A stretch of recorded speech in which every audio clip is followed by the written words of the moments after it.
So good day. Today I'll be presenting my web-based resume project. So this is my full web page. So it contains different sections such as about me, education, skills, projects, and contacts. So next is the features that I've implemented or added to my resume. So first is the navigation, which uses jQuery.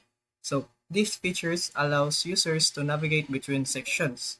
So if let's say for example, if we click na ako si menu, so it will automatically uh, hide all except sa education. Menu education rather. So this triggers by clicking the navigation links. So there we navigation links now si data target. And using the jQuery nga nga if ever i-click na ko i-detect niya kung unsa nga section akong i-click, then i-hide ang mga all sections, then i-show na dai niya ang section na akong gusto gipilit parehas kong education ganiya.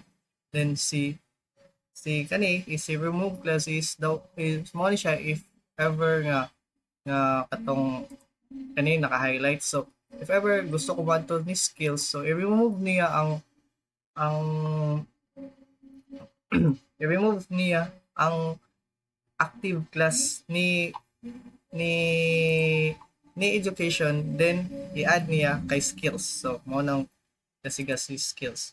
So next feature is the show or hide skills. Want to akong hide skill. So these features allows the user to toggle the visibility of my skills. So tara, if i-click na ko ang button, it either shows or hide the list. So this is triggered by a button click, and gagamit ko og JavaScript ani. So the way si yaman to create ko og button, then din dire si JavaScript. So ang mahitabuan ni ang logic ani is if ever nga naka-show, if ever naka-show ako ang or naka-show ako ang skills, then if i-click na ko ang button, so it will automatically hide. So vice versa lang siya, if naka-hide po na akong skills, if click na ko ang button is ma-show siya. So tara, nagamit siya og if statement. So next is the load projects. So kani si load projects is this feature that dynamically loads my project. So if ever i-click na ko ang button, so i-display niya ang projects without refreshing the page. So instead na i-write na ko siya directly sa sa HTML, akong i-decide na i-con lang siya using JavaScript. So if ever, diba? So here na direct.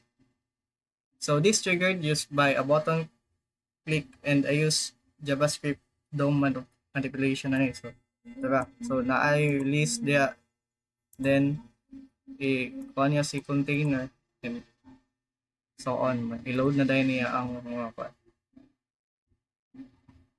so next is si contacts na dayon, si form validation ang next feature.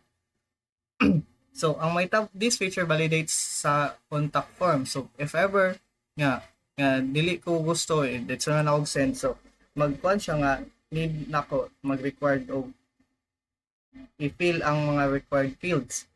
If ever, so palitan magswat ka na so mag-send ko.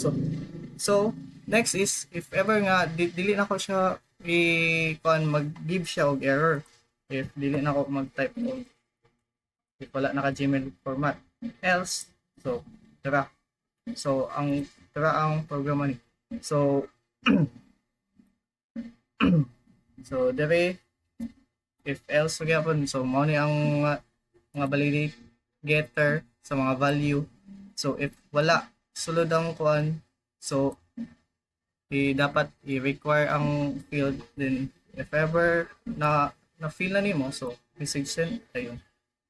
So last na feature is ang kuan, default section or load. So ang gigamit ani is si jQuery or gyapon. So if ever i-load na ko siya, i-refresh, so automatically siya moabot siya sa about me ra jud kay mao man akong default. Okay, tana tana. So so ang gamit ni kay jQuery. So like ang logic is if ever i-load i-refresh na ko, so other section i-hide, then i-show ra si about. So mo ni mahitabo. So that's all for my presentation. So thank you very much.